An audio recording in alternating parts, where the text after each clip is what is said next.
Chegamos no terceiro capítulo. O tema é: por que todos os cristãos deveriam ser prósperos, não ricos? Vamos lembrar um pouquinho o que a gente abordou no capítulo anterior? O Cristo trouxe para a gente a necessidade de visitarmos esses lugares de trauma no nosso coração, para que a gente não viva uma vida de autossabotamento.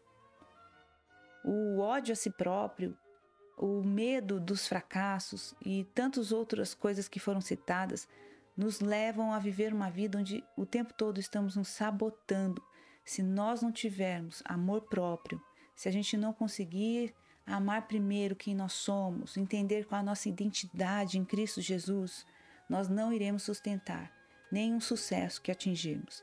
Então, que cada uma de nós possa ter conseguido seguir os 8 passos que Ele deu, para que a gente comece a aprender como se amar, buscando a revelação da nossa identidade em Cristo Jesus, e assim estarmos prontos para as lições que Ele vai apresentar a partir daqui.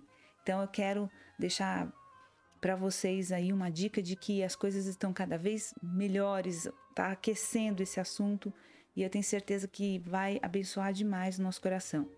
Então, no capítulo 3, o Cris traz para a gente esse tema, né? Porque todos os cristãos deveriam ser prósperos e não ricos.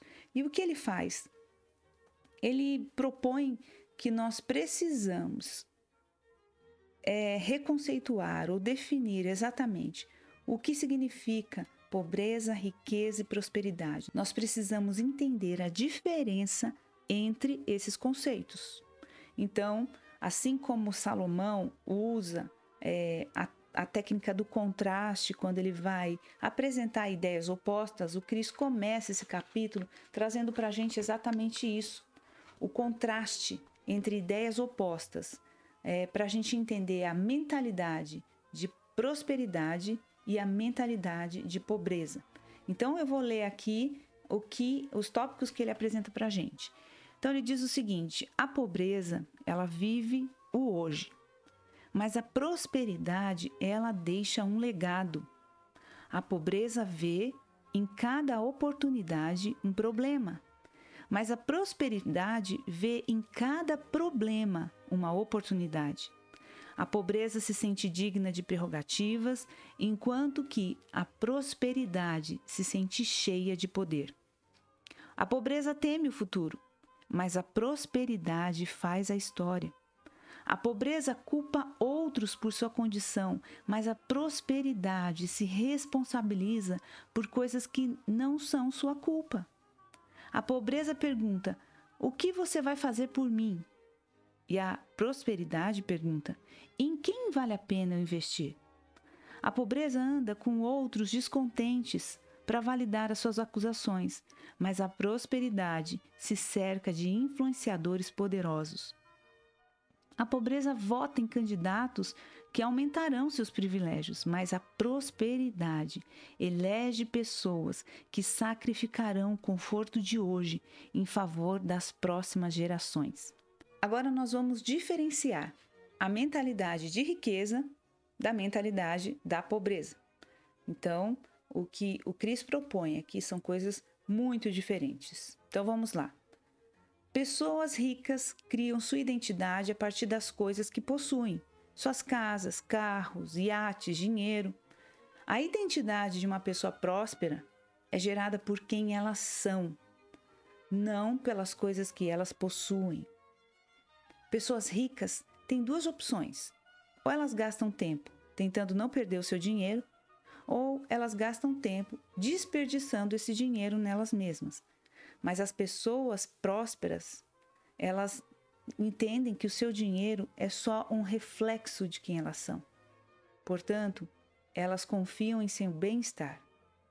Pessoas ricas trabalham para o dinheiro, enquanto que o dinheiro de pessoas prósperas trabalha para as pessoas prósperas. Pessoas ricas pensam em seus bens, mas pessoas prósperas sonham com um legado.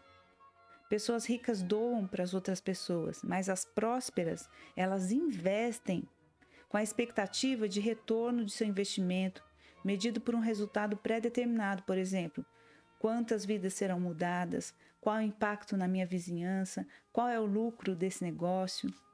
Pessoas ricas imaginam que o seu dinheiro as protege, elas pensam estar acima da lei. Salomão define isso assim: os bens do rico lhe são cidade forte e, segundo imagina, uma alta muralha. Provérbios 18:11. Mas pessoas prósperas são profundamente humildes, pois são gratas e sabem que a fonte de sua provisão é o Senhor. Pessoas ricas pensam nas coisas que podem comprar. Pessoas prósperas pensam no legado que vão deixar. Pessoas ricas competem por dinheiro. Pessoas prósperas são compelidas pelo destino. Pessoas ricas pisam nas outras para chegarem ao sucesso. As pessoas prósperas medem seu sucesso pelas pessoas que elas ajudaram a avançar ao longo da jornada. A meta profissional de uma pessoa rica é ganhar dinheiro, mas o trabalho de uma pessoa próspera gera lucro como resultado de servir bem as pessoas. Então, esses são os contrastes que a gente precisa entender entre o conceito de prosperidade e o conceito de riqueza.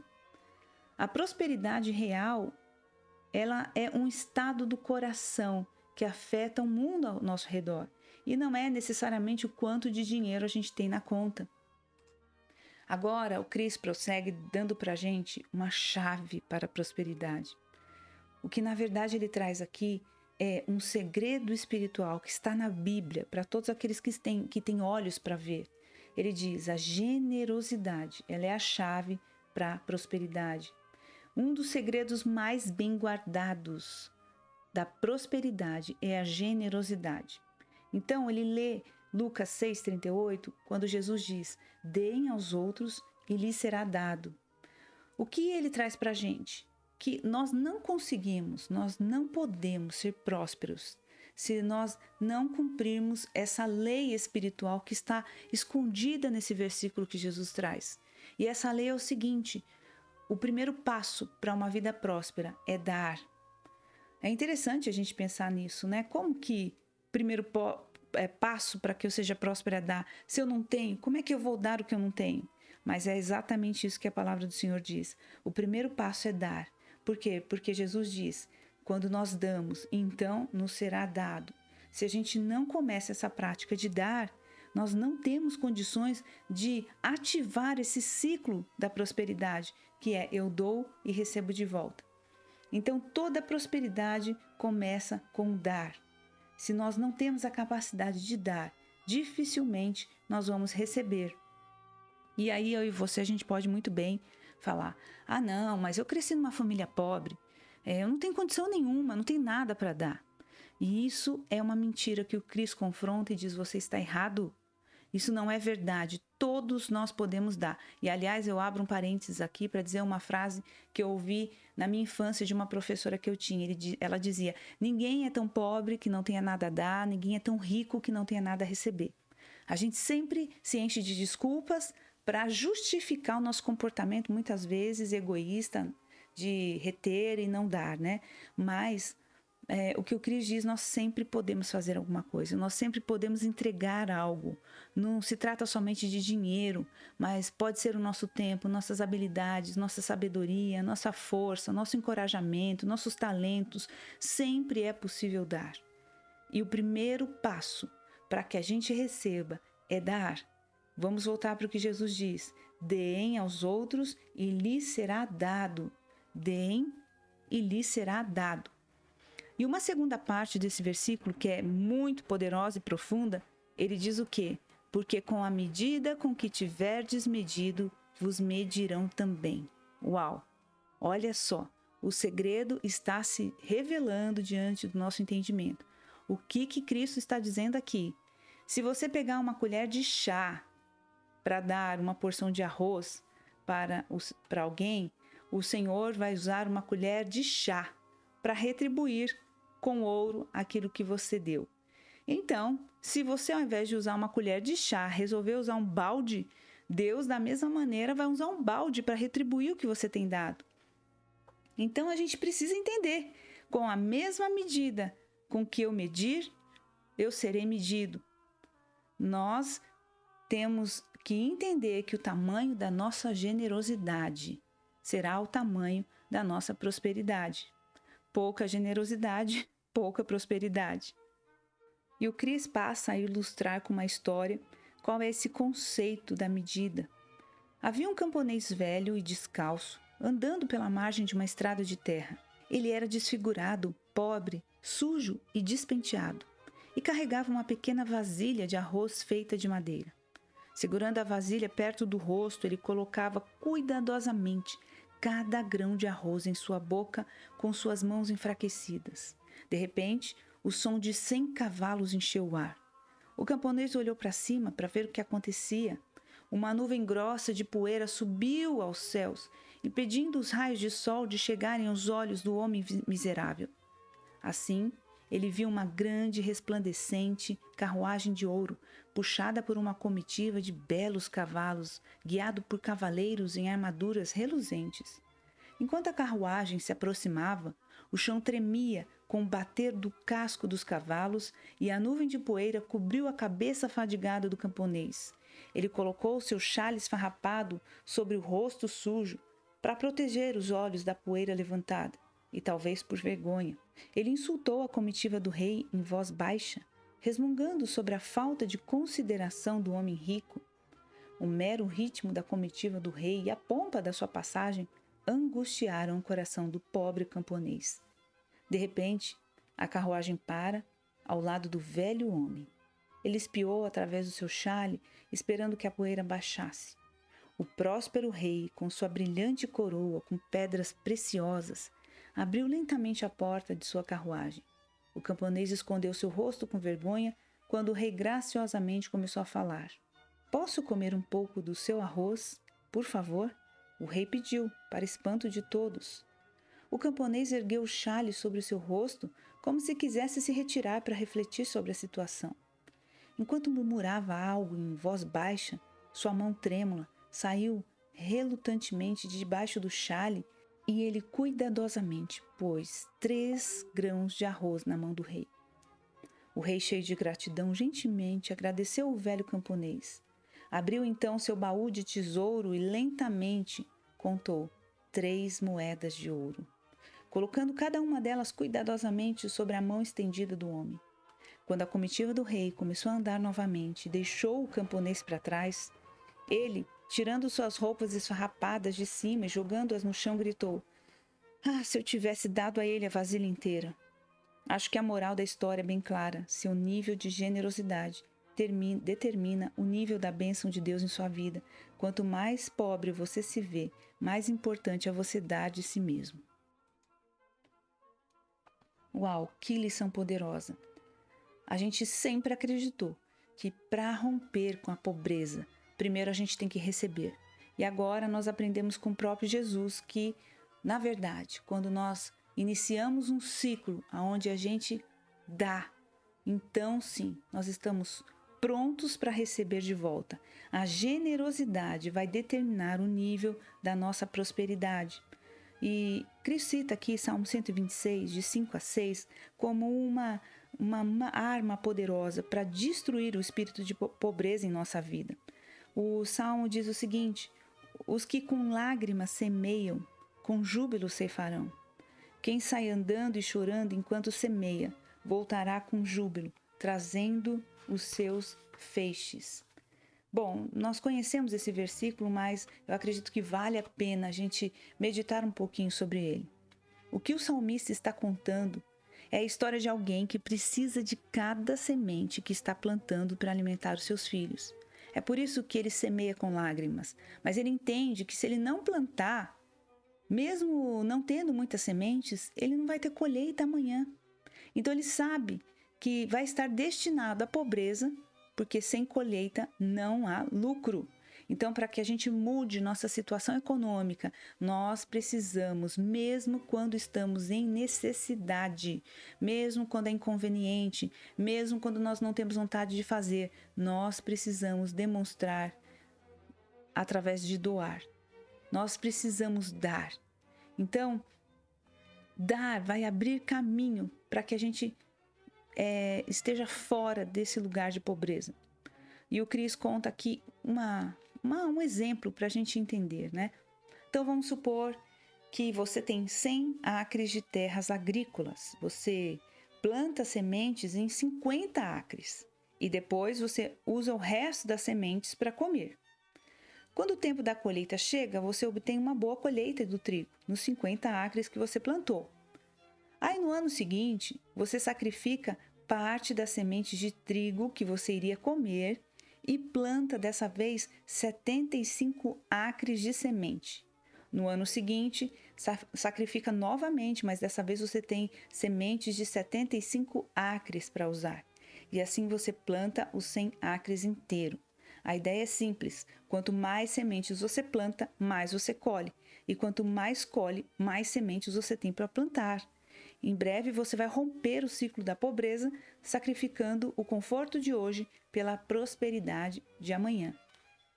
Então fica uma boa lição aqui de que para a gente mudar o nível econômico, para que a gente realmente não fique num estado constante de escassez, sempre vai ter início em dar, sempre vai ter início em sacrificar algo que temos.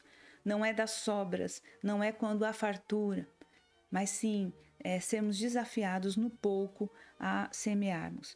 E então, quais são as lições que a gente pode tirar aqui dessa ilustração que o Chris Vallotton traz? O apóstolo Paulo, ele explica, ele diz lá em 2 Coríntios 9:6, isto eu afirmo, aquele que semeia pouco, pouco também se fará. O que semeia com fartura, com abundância ceifará. Então vocês imaginam, a prosperidade ela não é determinada pelo que você tem, mas ela é baseada no que você dá.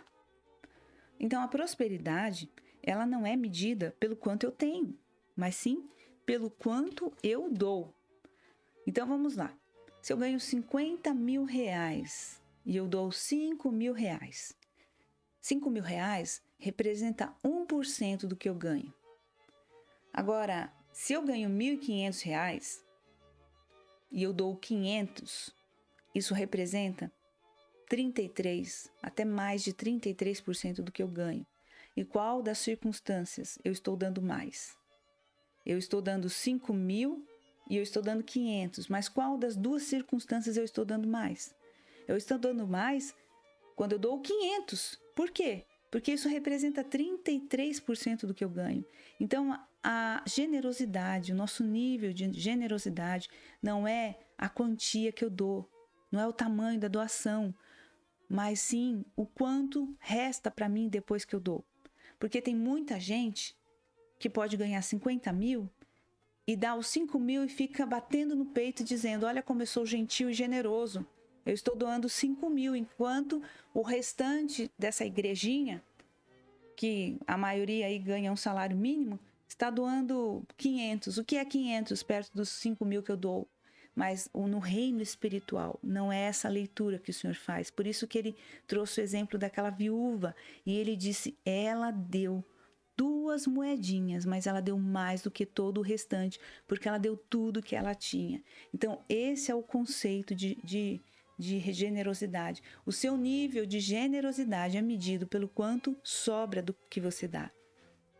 Então, uma segunda questão é que nós precisamos aprender com essa fazenda que é ilustrado, que nós colhemos aquilo que plantamos. E isso está lá em Gálatas 6:7. Não se engane, de Deus não se zomba, pois aquilo que o homem semear, isso ele também ceifará. Então, Deus ele estabeleceu desde a criação do mundo que nós iríamos reproduzir segundo as nossas espécies. Então, você não tem como plantar um pé de laranja e colher pera. Nós iremos, com certeza, colher da mesma natureza do que nós plantamos. O que plantamos é aquilo que nós vamos colher. O que é colher exatamente da mesma espécie daquilo que plantamos? É o seguinte, se eu preciso de uma colheita no meu casamento, se eu preciso de mudanças, de restauração no meu casamento, eu não conseguirei colher essas mudanças sendo gentil com os clientes com quem eu trabalho. A mesma coisa, se eu preciso de dinheiro, esse dinheiro não vai vir se eu der mais de mim mesmo para as pessoas, para os meus amigos? Então, se eu preciso de dinheiro, a semente que eu preciso plantar é dinheiro. Não tem como. A gente colhe da mesma natureza da semente que plantamos. Se eu planto maçã, eu colho maçã. Se eu quero recursos financeiros, eu preciso entregar mais recursos financeiros. Se eu quero restauração no meu casamento, eu vou precisar plantar sementes que sejam dessa mesma espécie. E por aí vai. Uma terceira ideia é que é importante lembrar que nós sempre estaremos comendo da colheita do ano anterior. Então, você plantou o ano passado e você vai colher agora. Não adianta a gente acabar de plantar e já esperar que no jantar a gente vai se fartar dessa plantação que fizemos hoje. Então, os ciclos da nossa vida é um processo de mudança que exige muita perseverança, paciência, as coisas não mudam de um dia para outro. Então, a gente precisa entender que plantar e esperar pela colheita é um processo que exigirá de nós diligência, paciência. Então, vamos ver uma experiência que o Chris teve e que pode ilustrar muito bem e resumir esse conceito de hoje. Ele diz que lá no ano de 98, quando ele estava realmente passando por um momento difícil financeiro, ele ganhou um dinheiro e aí o que ele fez? Ele resolveu comprar um relógio. Ele ganhou dinheiro de presente e falou, vou comprar um relógio. Porque quando ele era mecânico, era difícil usar relógio. Agora que ele estava realmente só trabalhando como pastor, ele falou, agora eu posso usar um relógio, e comprou. Mas ele comprou um relógio Seiko, que na época custava $110. Para ele era bastante dinheiro, mas era um relógio mais simples, não era sofisticado. Aí ele disse que um dia ele estava na igreja, quando um cara atrás dele diz, ei, que relógio legal, me deixa ver. Aí ele disse que tirou o relógio, meio relutante assim, né? Que cara mais indelicado. E entregou o relógio pro cara ver. E o cara lá olhando o relógio e tal. Aí meia hora mais tarde, o cara deu o relógio dele pro Chris. E disse, eu vou trocar com você pelo meu relógio.